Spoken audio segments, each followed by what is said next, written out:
안녕하세요. 신의 한수의 박창훈입니다. 지난 6월 30일 트럼프 미국 대통령과 김정은의 단독 회담에 대한 여러 가지 평가가 나오고 있는 상황입니다. 이와 관련하여 신의 한수에서도 여러 차례 보도를 해드렸는데요. 외교안보 전문가이신 이범찬 교수님을 모시고 이야기를 한번 해보도록 하겠습니다.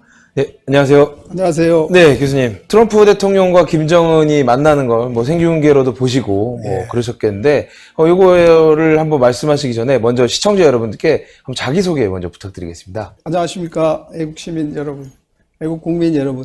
저는 2016년 말까지 국정원에서 근무했고, 마지막 국정원 차장으로 퇴직을 했습니다. 현재는 가천대학교에서 국제정치와 경제학을 강의하고 있습니다. 아, 네, 그렇군요. 지난 일요일 날 트럼프와 김정은의 만남 어떻게 보시는지요? 많은 사람들이 그렇게 평가를 합니다만은, 저도 똑같은 생각입니다. 네. 이번은, 우리가 트럼프 주연의 김정은 조연, 그리고 우리 문재인 대통령이 어찌 보면 조연도 아닌, 영상, 기사, 정도의 하나의 쇼비즈, 그리고 어떤 정치적 리얼리티 쇼가 아니었냐, 이렇게 평가를 하고 있고, 미국의 북한 전문가인 빅터 차 교수에 의하면, 페이크 디플라마시라 그랬습니다. 거짓 외교다. 이렇게 평가를 한 바가 있고요. 그리고 이제 1부에는 공개로 이렇게 접촉이 있었는데 2부에 비공개로 53분 동안 김정은과 트럼프 간의 비공개 어찌 보면 접촉이 아닌 회담이었죠. 네. 회담이 사실은 굉장히 중요한, 우리가 생각하기에는 그냥 통상적으로 환담을 하는 수준으로 지날 거로 생각했는데 긴 시간 실질적인 회담이 됐습니다. 그래서 이 부분에 대해서 여러 얘기가 지금 계속 나오고 있고 앞으로도 계속 나올 걸로 그렇게 예상됩니다. 근데 방금 이야기하실 때 정치 리얼리티 쇼라고 하셨는데 그렇게 이야기하신 데는 또 이유가 있을 것 같습니다.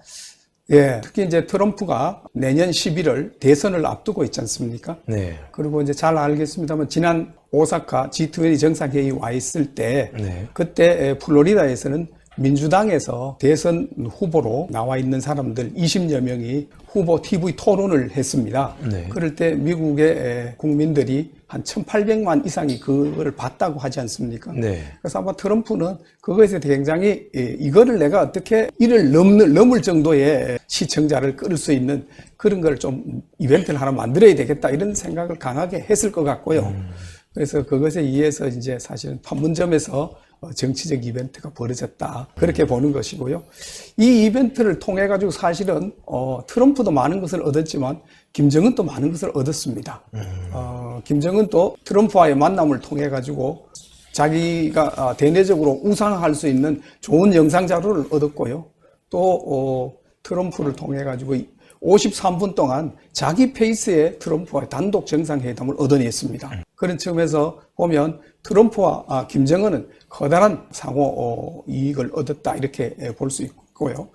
특히 이제 그러면 우리 문재인 대통령은 어떠냐? 문재인 대통령도 어찌 보면 그동안에 학수고대하던 미국 정상회담이 이 가시아 속으로 들어왔으니까 성과라고 하지만 또 한편으로는 사실은 우리 판문점에서 자기가 완전히 배제된 그런 상태에서 미국과 북한의 북핵 문제, 우리의 생명과도 직결되어 있는 문제 아니겠습니까? 이것이 판을 깔아주고 거기에 끼이지 못함으로 해서 개인적인 수모이기도 하고 이것은 나아가서 우리 국민 전체 5천만 국민에 대한 모욕이자 수모가 아닌가 이렇게 생각됩니다.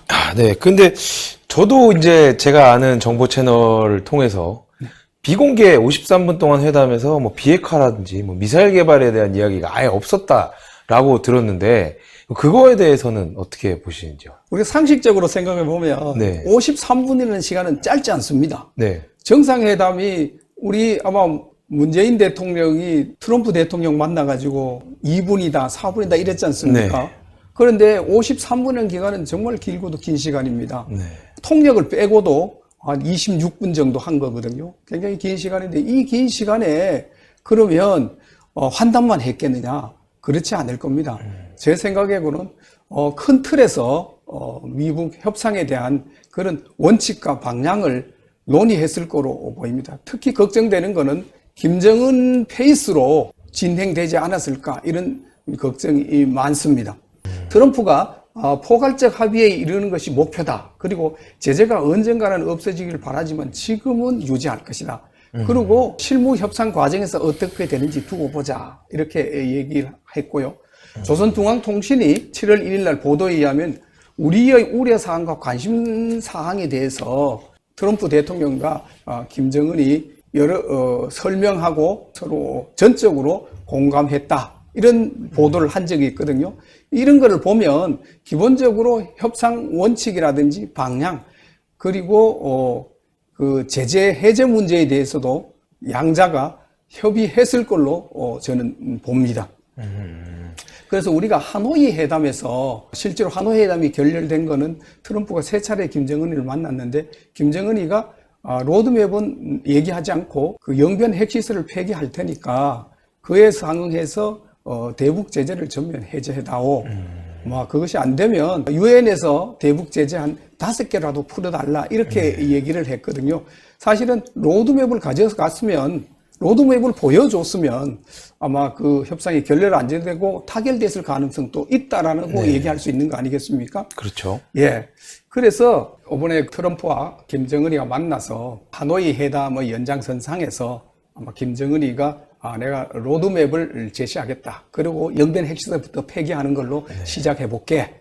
하여튼 대북 제재를 좀 풀어달라. 이런 얘기까지 했지 않겠냐. 그런 생각이 듭니다. 그 외에도 북한 비핵화의 대상이라든지 또 북한 비핵화의 정의 문제라든지 이런 문제도 상당히 논의되지 않을까 그렇게 생각이 됩니다. 거기다가 이제 트럼프 대통령은 김정은을 백악관으로 초청하겠다 이렇게 얘기를 했는데요. 그게 현실 가능성이 저는 없다고 생각을 하는데 교수님께서는 어떻게 그걸 보시고 그리고 만약에 백악관을 가게 된다 그러면은 뭔가 김정은이 트럼프 대통령한테 선물을 주지 않고는 사실 가기 어렵다고 저는 생각을 하는데 만약에 선물을 준다면 어떤 선물을 줄 수 있을지 그 내용을 좀 알고 싶습니다. 결국 김정은이가 이제 비핵화 로드맵을 내놓고 로드맵을 내놓고 그 로드맵에 의해서 제일 우선적으로 지금 보면 영변 핵시설이라는 거는 플루토늄 핵물질과 그다음에 농축 우라늄 핵물질을 다 생산하는 시설이 거기 다 있습니다. 사실 플루토늄 핵시설은 이미 노후화돼 가지고 거의 쓸 수가 없습니다. 폐기할 수밖에 없는 그런 상황이고 농축 우라늄 시설은 사실은 이 영변 말고 다른 세계 지역 그 지역에 훨씬 많이 있다는 거 아니겠습니까? 그래서 지금 아마 우리 정부라든지 이런 쪽에서는 영변 핵시설이 북한 핵시설 전체의 80%에 해당한다. 그렇기 때문에 지난번에 문재인 대통령이 영변 핵시설을 폐기하면 실질적으로 되돌릴 수 없는 북핵 비핵화가 되는 거다. 이렇게 얘기를 했는데 영변 핵시설은 실질적으로 플루토늄이라고 하면 플루토늄은 한 5%, 10%밖에 안 되는 겁니다. 북한 전체로 보면. 거기다가 농축 우라늄 시설 이렇게 합한다 하더라도 가반이 되지 않는 겁니다. 50%가 안 되는 겁니다. 그런데 지금 많은 경우에 국회의 상임위원장들이나 이런 사람들이 정부가 설명했지 않겠습니까? 이게 80%라 이렇게 얘기를 하는데 그거는 아마 그렇지 않은 것 같고요. 그래서 이런 어찌됐든 이 그 핵시설에 대해서 제가 보기에는 김정은이가 그 핵시설을 아까 말하면 로드맵을 내놓고 영변 핵시설 폐기하는 걸 하면서 엔드 스테이트가 이렇게 가겠다 이렇게 얘기를 할 경우에 그거에 대해서 전면 제재를 해제해다오 하면 그런 수순으로 가면 그것이 아마 트럼프 입장에서는 북한의 기존의 핵시설을 전부 폐기한다고 그런다. 이렇게 하면 트럼프 대통령 입장에서는 큰 성과가 되겠죠. 그렇죠. 그럴 경우에 백악관에 가서 정상회담을 할 수도 있을 거고 또 그 속에서 지금 또 미국이 보면 북한이 현재 개발해 놓은 핵이 있지 않습니까? 이걸 우리가 현재 핵이라고 그러는데 핵시설 우리가 과거 핵이라고 그러고 핵 개발해 놓은 기개발해 놓은 핵을 현재 핵이라고 그럽니다. 그리고 이제 미래 핵이라는 것은 이제 앞으로 이제 그 핵 기술자라든지 이런 사람들이 머릿속에 들어있는 이걸 얘기하는데 이 현재 핵에 대해서는 어떻게 하겠다는 얘기가 없습니다, 미국에서. 그렇다면 과거 핵 폐기하고 현재 핵을 인정하고 현재 핵을 북한 입장에서는 동결하는 이런 상태로 되면 트럼프로서는 더할 나위 없는 일이 되는 거죠. 그렇게 될 경우에 아마 백악관에서 정상회담도 충분히 이루어질 것으로 저는 봅니다. 그 얘기는 일단은 김정은이 과연 얼만큼 포기할 것인지 그게 가장 중요한 이야기가 되겠네요. 예. 근데 저는 이게 약간 좀 의심스러워서, 왜냐면은 사실상 김영삼 대통령 시절부터 핵 개발을 시작했던 게 북한 아닙니까? 그렇죠. 그 지금까지 이렇게 와서 핵이라는 게 거의 통치의 유일한 수단이 되어버렸잖아요. 네. 그 김정은 정권을 지탱하고 있는 유일한 힘이 됐는데 과연 그걸 쉽게 포기할까, 이런 걱정도 되긴 하거든요. 결국 이제 김정은이는 트럼프를 속일 겁니다. 왜냐하면 트럼프 대통령은 우리 한반도 핵을 근본적으로 뭐 폐기하고자 하는 의향도 있지만 네. 이거를 자기가 재선되는 카드로 활용하려는 욕심 강할 겁니다. 부시 대통령 시절에 2006년도에 네. 그 당시에 이제 중간 선거가 있었는데, 잘 기억할 것은 2006년 10월에 1차 핵실험을 합니다. 1차 핵실험 왜? 그때 자기들을 이 중간 선거에 어려움에 처해 있는 그 부시 대통령을 활용해서 부시로부터 양보를 얻어내기 위해서 벼랑 끝 전술을 펴면서 그것이 바로 1차 핵실험을 하게 되는 결과죠.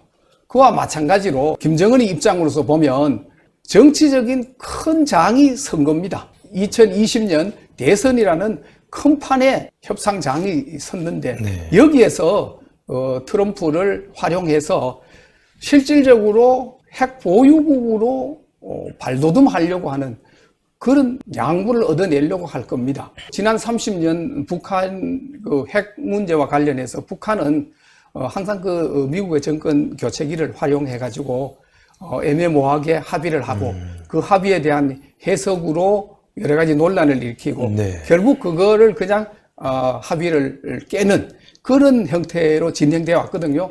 요번에도 진정으로 핵을 폐기하는 게 아니고, 아까 제가 말씀드렸습니다만은 로드맵을 제시하고 이렇게 하겠다고 하는, 이렇게 되면 이제 미국이 요구하는 일괄 타결 방안, 그렇죠. 그것을 충족시켜 주는 거고, 네.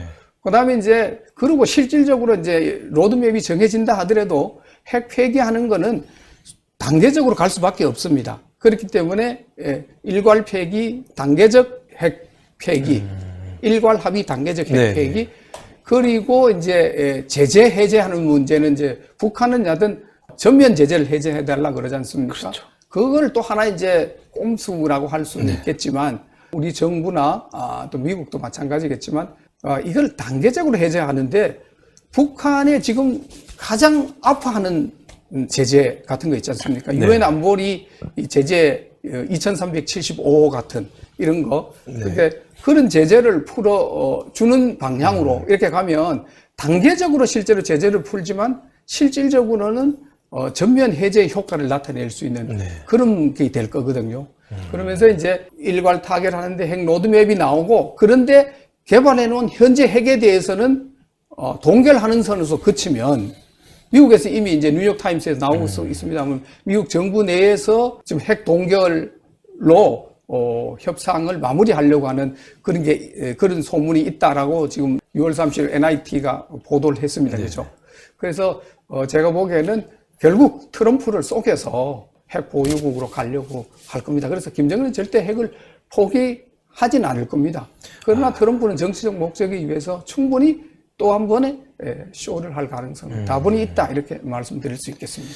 그럼 우리가 이것을 만약에, 이거는 어떻게 보면 트럼프 대통령이 재선을 위한 쇼라고 한다 그러면 우리는 이건 어떻게 보면 생명이 걸린 문제잖아요. 그렇습니다. 그럼 우리는 어떻게 되나요? 문재인 정부 혹은 민주당, 자유한국당은 어떻게 대처를 해야 될지 한번 말씀 부탁드리겠습니다. 우리가 근본적으로 이제 민주당 정부와 문재인 정부는 저 생각에는 지금 국민들을 속이고 있다, 저는 그렇게 생각을 합니다.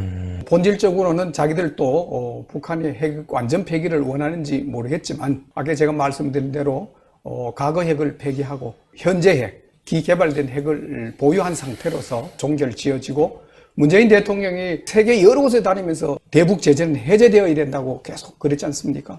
그래서 그런 상태로 만약 대북 제재가 해제된다고 하면 북한은 실질적으로 핵 보유국으로 등장을 하게 될 것입니다. 그러나 지금 아마 민주당은 이것은 안중에도 없습니다. 앞으로 총선에서 승리하고 대선에서 승리해서 장기 집권하는데 저는 이것을 희생시킬 가능성도 다분히 있다, 이렇게 생각이 들고요. 그렇다면 자, 이거에 대해서 우리 우파와 그리고 자유한국당을 세한 야당들 어떻게 대응을 해야 될 거냐. 저는 굉장히 조심하고 신중히 대응해야 될 것으로 생각됩니다. 아까 말씀드린 대로 그런 식으로 타결될 경우에 이게 보면 사실은 가짜 핵폐기요 눈속임수다 이런 건 사실이거든요. 그러나 우리가 막무가내로 그렇게 얘기하면 저쪽에서는 당신들 전쟁광이다. 뭔 소리 하느냐. 실제로 이건 지금 핵시설을 폐기하고 핵을 폐기했는데 그렇게 막 얘기하는 거예요. 거기다가 우리 언론이 또 다 대국민 선전선동을 해야 될 겁니다. 핵 폐기에 대해서 한반도에 핵 없는 세상이 왔다. 평화가 완전히 왔다. 이렇게 얘기를 할 겁니다. 그리고 이제 만약 이제 우리 우파가 그렇게 접근해 간다 그러면 특히 이제 우리 보수 야당이 그렇게 접근해 가면 전쟁과 평화라는 프레임으로 협박하고 또 그 재갈을 물려서 거기에 가두려고 할 겁니다. 자, 이렇게 되면 정말 북한이 실질적 핵 보유국으로 등장했을 때 우리는 무슨 수단이 있느냐는 겁니다. 우리가 다른 수단이 있겠습니까? 없죠. 우리도 우리 자체 핵무장하는 방법이 없습니다. 네. 그런데 문재인 정부가 핵무장을 하겠습니까? 안 하지 않습니까? 그 핵무장은 결국 보수 우파 정권으로 바뀌어야 그것이 가능할 거고 그럴 겁니다. 그렇다고 하면 이런 분위기를 계속 우리가 조성해야 되는데 그에 앞서서 트럼프 대통령이 이런 북한이 실질적으로 핵을 보유하는 그런 국가가 되지 않도록 하는데 우리 야당이 뭐 대미위원 외교를 한다든지 뭐 한교안 대표 같은 분이 해리스 대사 같은 분을 수시로 만나서 네. 입장을 전달하고 이렇게 하면 이것이 동북아의 안정을 가져오는 게 아니고 동북아의 평화를 가져오는 게 아니다.